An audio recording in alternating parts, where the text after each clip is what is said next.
नमस्कार, मैं आपकी हिंदी अध्यापिका सुदेश चौधरी और आज हम करने जा रहे हैं हमारी हिंदी व्याकरण का एक विषय जो कि है उपसर्ग और प्रत्यय। तो चलिए आज हम करते हैं उपसर्ग और प्रत्यय। हमारी व्याकरण का जो विषय आज हम करने जा रहे हैं प्रत्यय, सुफिक्स भी बोलते हैं इसे इंग्लिश में, सुफिक्स भी बोलते हैं। और प्रत्यय होता है, हमने उपसर्ग पढ़ा था प्रत्यय से पहले। जो प्रत्यय होता है वो क्या होता है कि वो भी उपसर्ग की तरह ही होता है, उसमें भी शब्दांश होता है, शब्द नहीं होता, शब्दांश होता है, यानी शब्द का एक अंश होता है जिसका अपना कोई अर्थ नहीं होता, लेकिन वो भी शब्द के साथ मिलकर क्या करता है, शब्द के अर्थ में परिवर्तन कर देता है और एक नए शब्द का निर्माण कर देता है, तो उसको प्रत्यय कहते हैं। लेकिन उपसर्ग और प्रत्यय में एक अंतर होता है। उपसर्ग जो होता है वो शब्द के पहले लगता है और जो प्रत्यय होता है वो उपसर्ग के जो प्रत्यय होता है वो शब्द के बाद में लगता है और जो उपसर्ग होता है वो शब्द के पहले लगता है।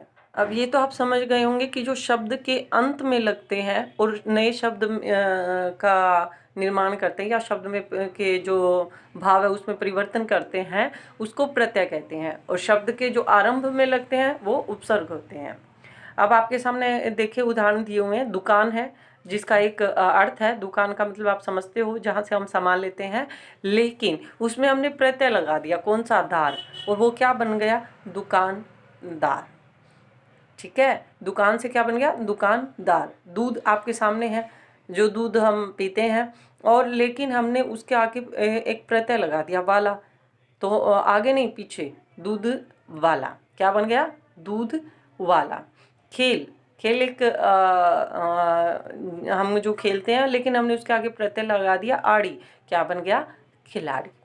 तो इस प्रकार से जो नए शब्दों का शब्दों में जो परिवर्तन करते हैं और शब्दों के पीछे लगकर उनको क्या कहते हैं, प्रत्यय कहते हैं। ये देखिए, अब देखिए आपने ऊपर के उदाहरण तो अपन ने देख लिए थे, तो ऐसे ही इसकी एक परिभाषा है, वो देखिए। ऐसे शब्दांश, पहले भी बताया है, शब्दांश होते हैं शब्दों का अंश जो शब्द नहीं होते। शब्द हम उपसर्ग या प्रत्यय को शब्द नहीं कह सकते क्योंकि इनका अकेले में कोई अर्थ नहीं होता। तो जो ऐसे शब्दांश जो किसी शब्द के अंत में जुड़कर उस शब्द के अर्थ में परिवर्तन या विशेषता उत्पन्न कर देते हैं वो क्या कहलाते हैं, प्रत्यय। तो अंतर क्या हुआ, उपसर्ग शब्द के पहले लगता है और प्रत्यय शब्द के अंत में लगता है। ठीक है, और शब्दों में क्या कर देते हैं, दोनों ही परिवर्तन और विशेषता उत्पन्न करते हैं। अब देखिए हमने पढ़े थे उपसर्ग कितने प्रकार के थे, 5 प्रकार के थे। संस्कृत उपसर्ग, हिंदी उपसर्ग, उर्दू उपसर्ग, संस्कृत के अव्यय और अंग्रेजी के अव्यय। तो अब हम पढ़ रहे हैं कि प्रत्यय कितने के प्रकार के होते हैं। तो प्रत्यय के क्या कितने भेद होते हैं। प्रत्यय के यहाँ 2 भेद दिए हैं, कृत्र प्रत्यय और तद्धित प्रत्यय। देखिए, कृत्र प्रत्यय नाम से ही पता चलता है जो क्रिया से बनता है, और तद्धित प्रत्यय आगे हम आपको विस्तार पूर्वक ये समझाते हैं, ऐसे आपको समझ नहीं आएगा।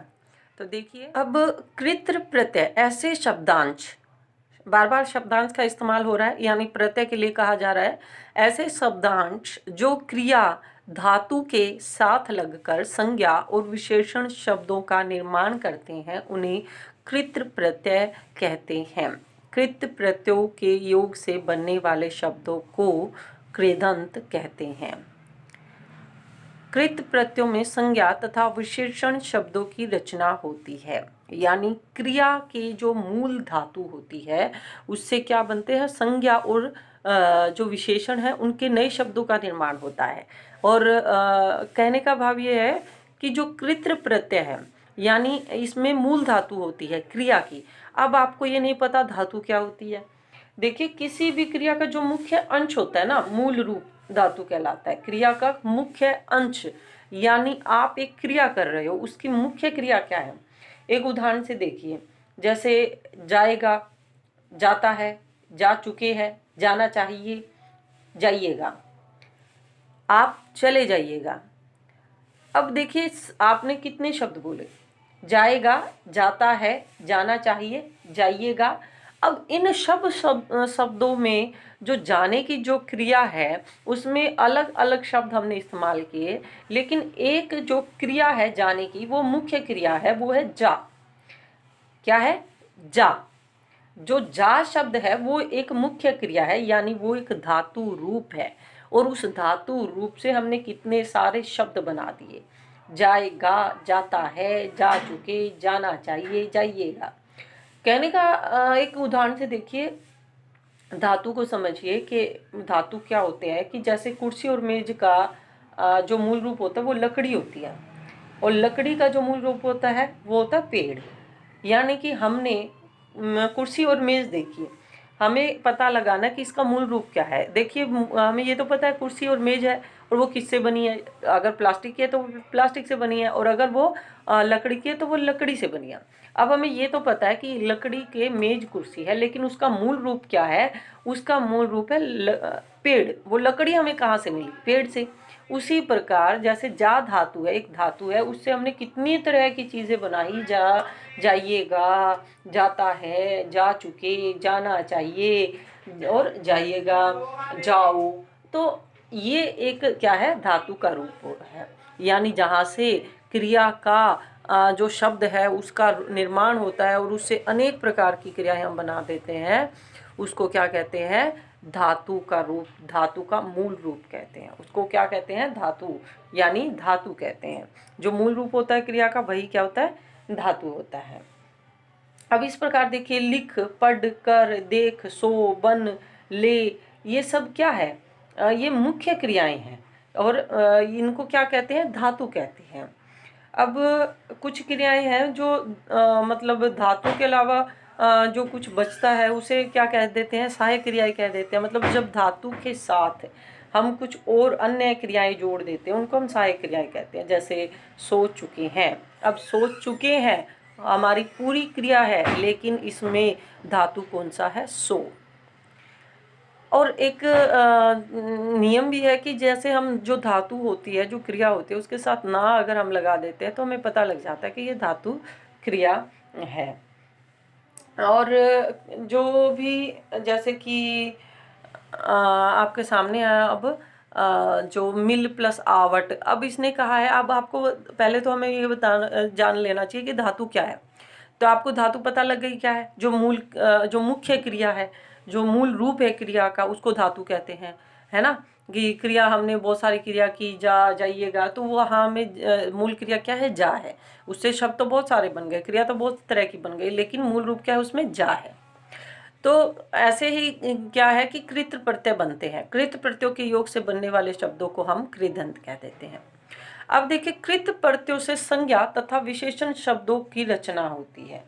अब जब हम कृत प्रत्यय जब बनाते हैं तो उसमें क्या होता है कि संज्ञा और विशेषण शब्दों की रचना होती है। यानी कि हमारे पास एक क्रिया होती है, मूल रूप होती है क्रिया का, और उसके साथ हम क्या लगा देते हैं, प्रत्यय लगा देते हैं।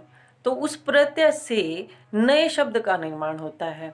यानी पहले वो क्रिया थी, कृदंत प्रत्यय है, इसलिए पहले वो क्रिया थी, लेकिन हमने उसके साथ क्या लगा दिया, प्रत्यय लगा दिया। अब प्रत्यय लगाने के बाद वो क्रिया क्या बन गई, या तो संज्ञा बन गई या विशेषण बन गया। जैसे मिल प्लस आवट, मिल क्या है, क्रिया है, क्रिया का मूल रूप यानी धातु रूप है मिल, और प्लस आवट, अब हो गया मिलावट। अब देखिए, मिलावट है वो क्या है, संज्ञा है, कौन सी, भाववाचक संज्ञा, ठीक है। तो ऐसे ही देखिए, चाल प्लस आ क्या बना, चाल क्या है, क्रिया का मूल रूप। अब हम कह देते हैं चलना, चलो, चले जाओ, तो ये क्रिया, इसमें मूल रूप क्या है, चाल। तो इसमें देखिए, जो चाल है वो मूल रूप है, और इसके साथ आक हमने प्रत्यय लगा दिया, क्या बन गया, चालाक, एक विशेषण बन गया। तो सेठ प्लस में आनी, अब देखिए ये क्या बना, सेठानी, सेठ प्लस में आनी क्या बना, सेठानी। तो इस प्रकार से जो शब्दों में परिवर्तन होते हैं उन्हें क्या कहते हैं, कृत प्रत्यय कहते हैं। क्या कहते हैं, कृत प्रत्यय कहते हैं, कृदंत भी कहते हैं। अब देखिए, कृत प्रत्यय के कुछ अन्य उदाहरण हैं, वो इस प्रकार है, आपके सामने है। संज्ञा बनाने वाले कृत प्रत्यय, यानी कुछ ऐसी धातु हैं हमारे सामने जिनके साथ हम प्रत्यय लगाएंगे और वो संज्ञा शब्द में परिवर्तित हो जाएगी। जैसे रट, गड, पड, ये रट, गड, पढ़, ये क्या है? पढ़ धातु है, पढ़ है वो धातु है। हमने उसके आगे अंत उसके साथ में हमने उसको जोड़ दिया तो क्या बन गया? अब देखिए अंत जो अंग है वो पढ़ंत में एक अनुस्वार बन गया है और तय उसके साथ जुड़ गया है।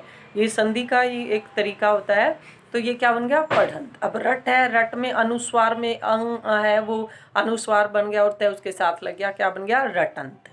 ठीक है, तो ये क्या बन गई? संज्ञा बन गई। अक, लेख, लेखक, पाठक, अन, सह, सहन और गमन। सह धातु है, सहना, गम, गमन, गमन करना। ठीक है, तो वो क्या बन गए? अब उसके साथ हमने क्या लगा दिया? अन लगा दिया, गम। तो क्या हो गया? सहन और गमन।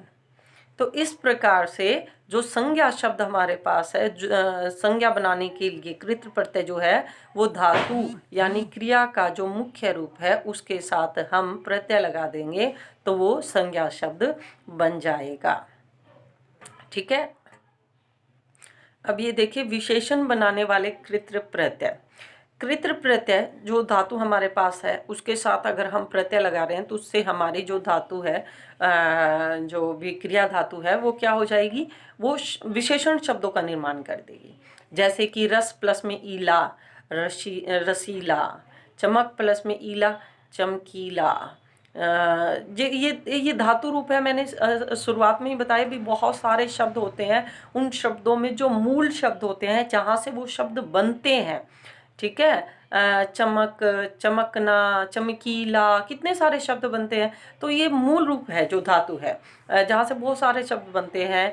तो वो मूल रूपों के साथ हमने क्या किया? प्रत्यय लगा दिए और उन प्रत्ययों से कृत्र जो धातु है वो क्या बन गई?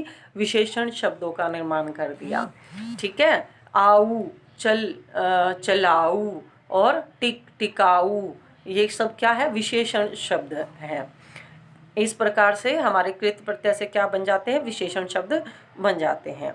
अब देखिए कृत प्रत्यय से संज्ञा शब्द हमने बनाए और विशेषण शब्द हमने बना लिए। अब हम करते हैं कि कृत्र प्रत्यय के भेद। कृत्र प्रत्यय के भी भेद होते हैं। हमने पहले पढ़ा था प्रत्यय, प्रत्यय के दो भेद पढ़े हमने, कृत्र प्रत्यय और तदित प्रत्यय। अब कृत्र प्रत्यय में हमने देखा कि कृत्र जो प्रत्यय है वो मूल धातु के साथ लगकर क्या बनाता है? संज्ञा शब्द बनाता है और विशेषण शब्द बनाता है। लेकिन अब हम पढ़ रहे हैं कृत प्रत्यय के भेद। कृत प्रत्यय के 5 भेद होते हैं। कृतवाचक, कृतवाचक कृत प्रत्यय, कर्मवाचक कृत प्रत्यय, करणवाचक कृत प्रत्यय, भाववाचक कृत प्रत्यय और क्रियावाचक कृत प्रत्यय। अब इसमें याद रखिएगा कृत प्रत्यय के कितने भेद होते हैं? 5 भेद होते हैं। कृत प्रत्यय के 5 भेद होते हैं। अब इसमें कृतवाचक कृत प्रत्यय, कृतृ होता है कर्ता। कौन होता है? कर्ता। तो कृतृवाचक कृत्र प्रत्यय कर्ता का बोध कराते हैं। मतलब जो ऐसे शब्द जिनमें हम प्रत्यय लगाते हैं, जो ऐसी धातु जो क्रिया की कोई धातु है और जिनमें हम प्रत्यय लगाते हैं और वो क्या बन जाते हैं? कर्ता बन जाते हैं। क्रिया लगाने, धातु के साथ प्रत्यय लगाने पर एक कर्ता बन जाते हैं, वो कृतृवाचक कृत प्रत्यय होता है। जैसे हमने मूल धातु ली गा, गा से बना गाना, गाया, गा चुका, तो हमने ली गा। गा के साथ हमने प्रत्यय लगाया एया और बन गया गवैया। अब गवैया क्या है? गाना गाने वाला है, तो वो कौन है? कर्ता है।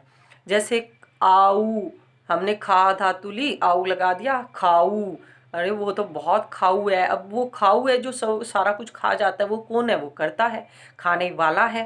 तो ऐसे ही है पढ़, पढ़ने वाला। अब पुस्तक को जो पढ़ेगा वो पढ़ने वाला क्या है? कर्ता है। ठीक है, कोई भी पढ़ने वाला है वो कर्ता है। राम ने पुस्तक पढ़ी तो कर्ता कौन है? राम है। ठीक है, तो इस प्रकार से क्या हो गया? ये कृतृवाचक कृतृवाचक कृत प्रत्यय हमारा जो पहला है कृत प्रत्यय का पहला भेद है जो हमें कर्ता का ज्ञान करवाता है। अब हम करते हैं कर्मवाचक कृत्रि प्रत्यय। जिन शब्दों के साथ प्रत्यय लगकर, जिन धातुओं के साथ प्रत्यय लगाने के बाद वो हमें किसका बोध करवाएगी, कर्मवाचक यानी कर्म का बोध करवाती है, उसको हम कर्मवाचक कृत्रि प्रत्यय कहते हैं। अब मूल धातु है हमारे पास बिछा, जिससे बहुत सारे शब्द बना देते हैं हम, बिछाना, बिछोना, बिछाया, ठीक है। तो मूल धातु हमारे पास है बिछा, उसके साथ हमने प्रत्यय लगाना है ओना, ठीक है, और वो बन गया शब्द बिछोना, लेकिन किसका, कर्मवाचक। उसने बिछोना बिछाया, अब बिछाया तो क्रिया की उसने, और क्या बिछाया, कर्म क्या किया उसने, बिछोना, उसका कर्म क्या है, बिछोना, ठीक है। ओना बिछोना, और नी ओढ़, अब ओढ़ है धातु और नी प्रत्यय है, हमने बनाई ओढ़नी, उसने ओढ़नी ओढ़ी, उसने क्या ओढ़ी, ओढ़नी, तो उसका कर्म क्या है, ओढ़नी। तो ये हमें किसका बोध करवाता है, कर्मवाचक कृत्रि प्रत्यय का बोध करवाता है। इसके आगे है करणवाचक कृत्रि प्रत्यय, मतलब अब हमने पढ़ा है कर्ता ने कर्म को, कारक पढ़े होंगे, कर्ता ने कर्म को करण से, अब से क्या होता है, माध्यम होता है, किसी को किसी भी काम को करने का माध्यम। सीता ने चाकू से सब्जी काटी, अब चाकू क्या है, माध्यम है सब्जी को काटने का। तो अब इसमें हमें माध्यम मिलने वाला है जो जिससे हम क्या करते हैं, कार्य करते हैं, यानी करणवाचक कृत्रि प्रत्यय, ठीक है। अब हम क्या करेंगे, धातु के साथ प्रत्यय लगाएंगे और हमें काम करना, जिससे माध्यम से हम कार्य करेंगे वो हमें मिल जाएगा, यानी करणवाचक कृत्रि प्रत्यय। मथ प्लस में आनी, मथानी, मथानी से दूध बिलोया जाता है। बेल प्लस में न, बेलन, बेलन से रोटी बनाई जाती है। अब ये माध्यम है। झाड़ प्लस में ऊ, झाड़ू, झाड़ू से झाड़ू निकाली जाती है। और चट प्लस में नी, चटनी, किसी की चटनी भी क्या कही जाती है, बनाई जाती है, ठीक है। तो इस प्रकार से ये क्या है, हमारे माध्यम है कि चटनी से, चटनी के साथ चटनी से उसने रोटी खाई, तो इस प्रकार से हमारा क्या हो गया, माध्यम हो गया। भाववाचक कृत्रि प्रत्यय, अब ये देखिए ये शब्द है जो प्रत्यय से बनकर क्रिया के भाव का बोध करवाते हैं। किसका बोध करवाते हैं, क्रिया के भाव का बोध कराते हैं, मतलब जो क्रिया हो रही है उससे क्या भाव निकल रहा है उसका बोध करवाते हैं। इनको भाववाचक कृत्रि प्रत्यय कहते हैं। अब क्रिया में देखिए मूल धातु है दिख, ठीक है, ठीक है, और इसमें प्रत्यय लगा दिया हमने आवट, अब इसका बन गया दिखावट। भाव क्या रहा है कि दिखावटीपन है उसके अंदर, ठीक है। बोल में प्रत्यय लगाया ई, उसकी बोली कितनी मीठी है, भाव आ रहा है हमें तो, ठीक है। और आप में मिल में जो धातु है मिल, उसमें प्रत्यय लगा दिया आप, मिलाप, उससे मिलाप हुआ, भाव आया, ठीक है। तो ये सारे क्या है, भाववाचक कृत्रि प्रत्यय। आपको इतने सारे इन सबको ऐसे ध्यान रखने की आवश्यकता नहीं है कि इतने सारे जो, ये तो आपको पता होना ज़रूरी है कि इसके कितने भेद होते हैं। आपको भेद के से नहीं पूछा जाएगा कि कौन से भेद में कौन सा प्रत्यय आता है, आपको प्रत्यय आने ज़रूरी है। और जब आपको प्रत्यय पता लग जाएगा कि कितने प्रत्यय हैं, किस प्रकार के प्रत्यय हैं, किस प्रकार धातु से मिलकर शब्द का निर्माण करते हैं, तो ये आप अपने आप आपको पता लग जाएगा कि ये कर्मवाचक प्रत्यय है, ये कृत्रिवाचक प्रत्यय है, या ये साधन है, करणवाचक प्रत्यय या भाववाचक प्रत्यय, ये आपको अपने आप पता लग जाएगा। इसमें ज़्यादा तनाव लेने की आवश्यकता नहीं है विद्यार्थियों को कि ये कैसे समझ आएगा, ये कितना कुछ इसमें बता दिया है।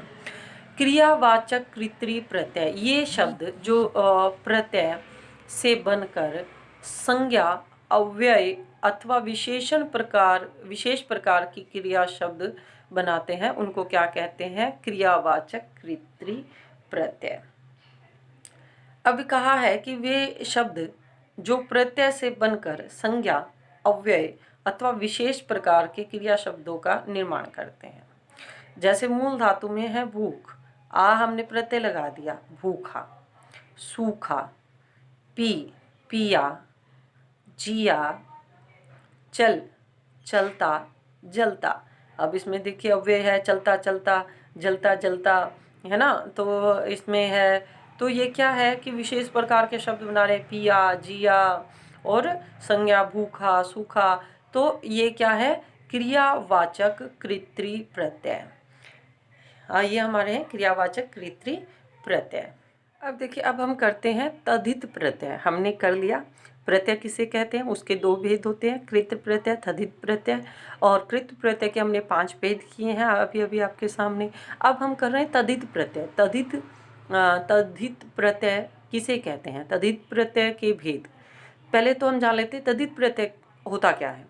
जो प्रत्यय संज्ञा, सर्वनाम, विशेषण आदि के अंत में लगकर नए शब्दों की रचना करते हैं। ध्यान रखिएगा, कृत प्रत्यय क्रिया के धातु रूप के साथ मिलकर, कृत प्रत्यय क्रिया के धातु यानी मुख्य क्रिया के साथ मिलकर जो प्रत्यय एक नए शब्द का निर्माण करते हैं, जिससे वो संज्ञा शब्द भी बना देता है, विशेषण शब्द भी बना देता है, और बाकी जो उसके भेद हैं वो शब्द बना देता है, साधन बनाता है, कर्म बनाता है, भाववाचक बनाता है। लेकिन सब किसके साथ मिलता है, वो क्रिया के साथ मिलता है। क्रिया की धातु रूप के साथ जब प्रत्यय मिलता है उसे कृदंत प्रत्यय कहते हैं।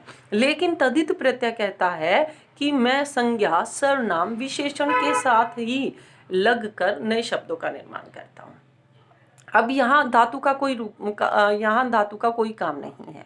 यहाँ पर काम आ रहे हैं संज्ञा शब्द आते हैं, विशेषण आ रहे हैं और हमारे सर्वनाम आ रहे हैं। अब इनके साथ मिलकर ये क्या कर रहा है, नए शब्दों का निर्माण कर रहा है। देखिए, तद्धित प्रत्यय हमने पढ़ा, याद रखिएगा, संज्ञा, सर्वनाम, विशेषण आदि के अंत में लगकर नए शब्दों की जो रचना करता है उन्हें तद्धित प्रत्यय कहते हैं।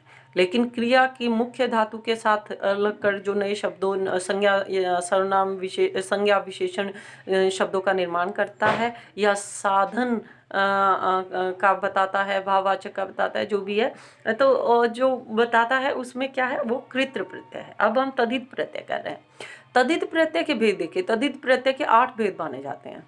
ठीक है, कृत्रिवाचक ये हमने पढ़ा था किसमें, जो कृत प्रत्यय था उसमें। तो कृत प्रत्यय में भी पढ़ा था, और ये कृत्रिवाचक तद्धित प्रत्यय है। ये कृत प्रत्यय नहीं है, यहाँ धातु नहीं आएगी, यहाँ कृत्रिवाचक तद्धित प्रत्यय, यहाँ संज्ञा, सर्वनाम या विशेषण ही आएगा, जिससे हम कृत्रिवाचक तद्धित प्रत्यय बनाएंगे। भाववाचक तद्धित प्रत्यय, ठीक है, ये भी संज्ञा का ही रूप है। ठीक है, और संबंधवाचक तद्धित प्रत्यय, गणनावाचक तद्धित प्रत्यय, गुणवाचक तद्धित प्रत्यय विशेषण का रूप है। स्थानवाचक तद्धित प्रत्यय संज्ञा का रूप है। लघुतावाचक तद्धित प्रत्यय, सादृश्यतावाचक तद्धित प्रत्यय। अब देखिए, हमारा है कृत्रिवाचक तद्धित प्रत्यय।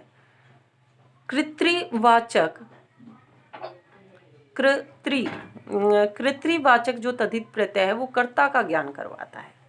ये उसी तरह से है जिस तरह से वाचक जो हमने किया था, कृत्रिवाचक कृदंत प्रत्यय जो किया था। ठीक है, लेकिन इसमें हमें धातु नहीं है, इसमें हमें संज्ञा मिली है।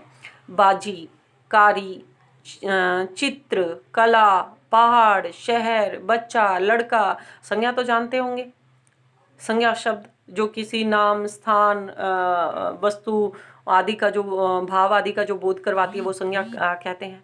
ठीक है, तो अब यहाँ संज्ञा शब्द मिले, हमें धातु नहीं मिली है, तो इन संज्ञा शब्दों के साथ लगकर जब जो प्रत्यय लगेंगे वो क्या बनाएंगे, वो नए शब्दों का जो निर्माण करेंगे, जो शब्दों में परिवर्तन करेंगे। और वो जो परिवर्तन होने के बाद जो शब्द हमें मिलेंगे वो कर्ता होंगे। जैसे बाजीगर, कारीगर। बाजीगर कौन होता है, जो जादू दिखाता है, जादूगर होता है। बाजीगर होता है जो कारीगरी करता है, वो कारीगर होता है, ये करता ही तो है। चित्रकार, कलाकार, पहाड़ प्लस में ही पहाड़ी, शहरी, शहरी लोग, पहाड़ी लोग। ठीक है, बच्चा, बचपन, लड़कपन, ये संज्ञा है, भाववाचक संज्ञा है, बचपन, लड़कपन। तो ये क्या है, हमारे कृत्रिवाचक जो तद्धित प्रत्यय है। अब हमारे सामने है भाववाचक तद्धित प्रत्यय। अब यहाँ हमारे पास संज्ञा है, बूढ़ा, मोटा, मधुर, कटु, पुरुष, नारी, नीला, पीला। लेकिन इसके साथ जब हम प्रत्यय लगाएंगे तो जो शब्द हमारे पास बनेंगे, मिलेंगे, वो हमें भाव का बोध करवाएंगे। ठीक है, कर्ता का बोध नहीं करवाएंगे, क्या करवाएंगे, भाव। भाव का बोध करवाएंगे कि उसमें भाव क्या है।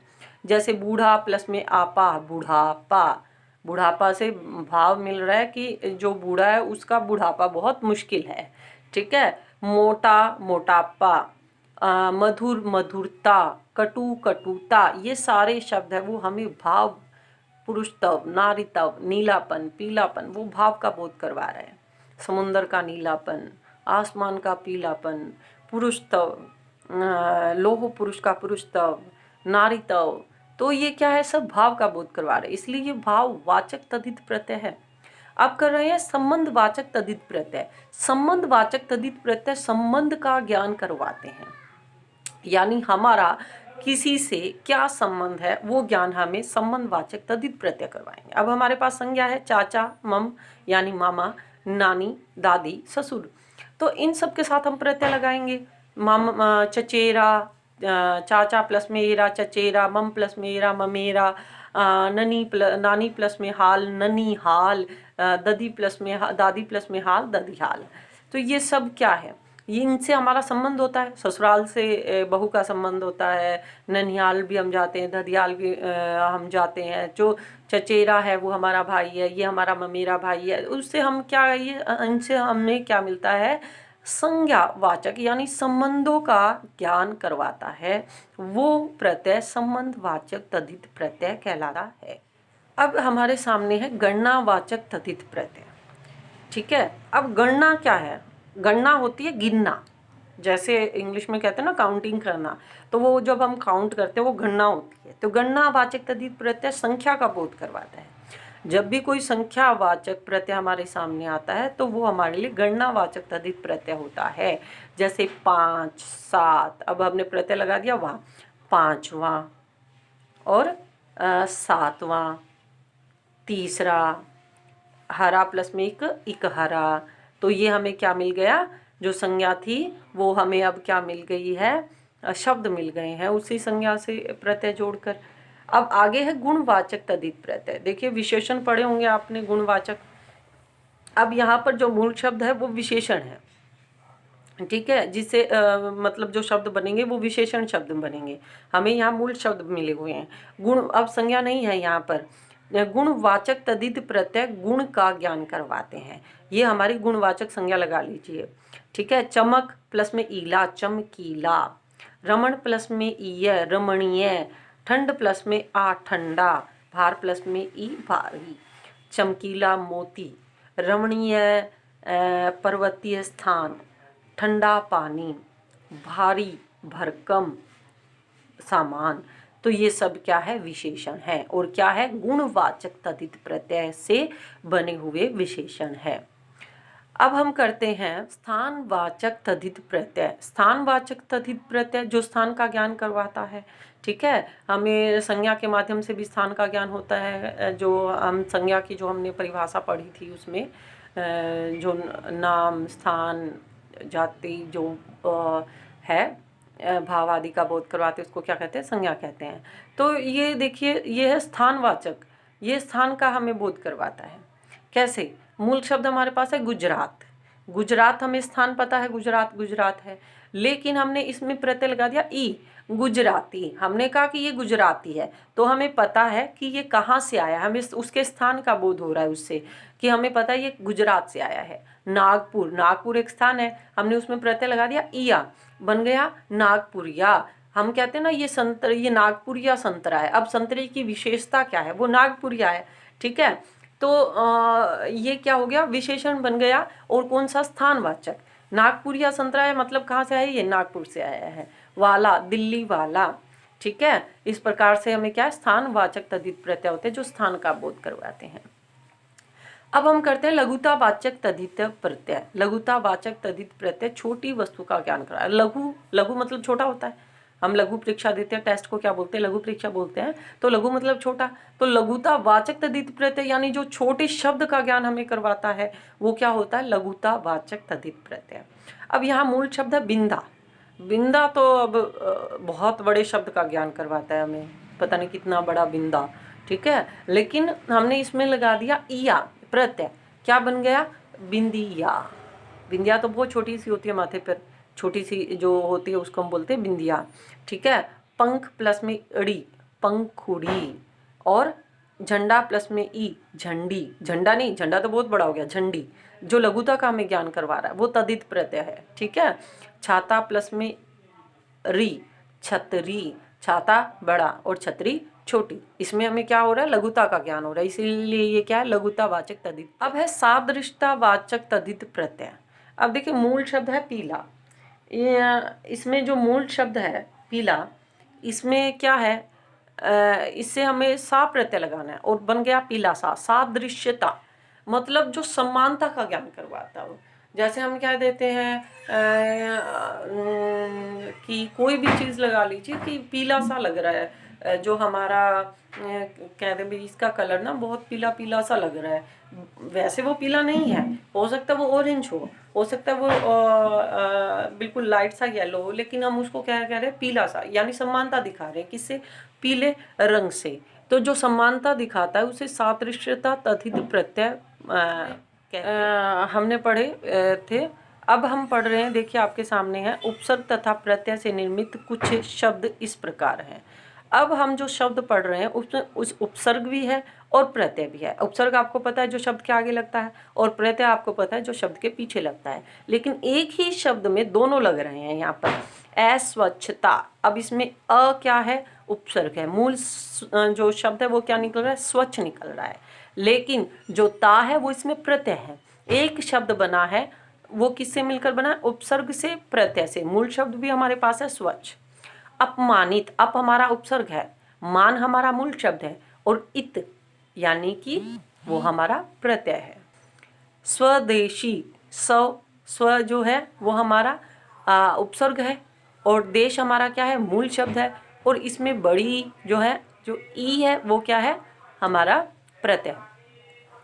इस तरह से सारे शब्द आप पढ़ सकते हैं। ये 5 थोड़े से शब्द हैं और आपको ये ज़रूर याद रखने हैं कि जिनमें उपसर्ग भी लगते हैं और प्रत्यय भी। अब देखिए उपसर्ग और प्रत्यय में अंतर मैंने आरंभ में जब हमने अध्याय आरंभ किया था तभी बताया था कि जो उपसर्ग है दोनों ही क्या है, जो उपसर्ग है वो शब्द के आगे लगते हैं, आरंभ में लगकर उसके रूप में परिवर्तन करते हैं, और जो प्रत्यय है वो शब्द के अंत में लगकर उसके रूप में परिवर्तन करता है। और उपसर्ग और प्रत्यय की समानता क्या है, दोनों शब्दांश है, इनका अकेले में अपने आप में कोई अर्थ नहीं होता, ये शब्द के साथ जुड़कर ही अपना जो अर्थ है वो लेते हैं और अर्थ शब्द के अर्थ में परिवर्तन कर देते हैं। शब्दों के बिना अकेले इनका कोई भी प्रयोग नहीं होता। तो इस प्रकार से हमारे उपसर्ग हैं वो आज हमने पूरे कर लिए हैं। इसमें आपको ज़्यादा घबराने की आवश्यकता नहीं है, आपको उपसर्ग जो भी है वो याद करने हैं, भेद आपको सिर्फ पता होना चाहिए।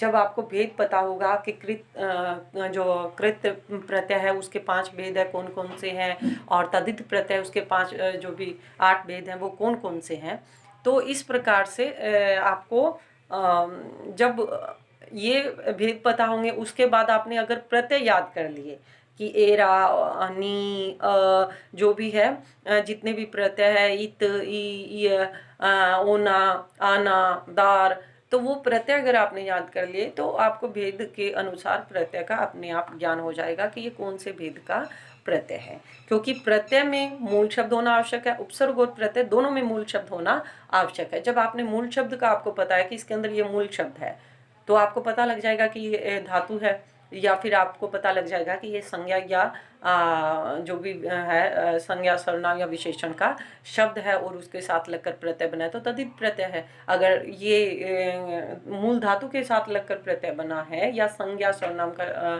संज्ञा विशेषण का शब्द बना है तो ये कृत प्रत्यय है। ठीक है, आशा करती हूँ आप सबको समझ आया होगा। धन्यवाद।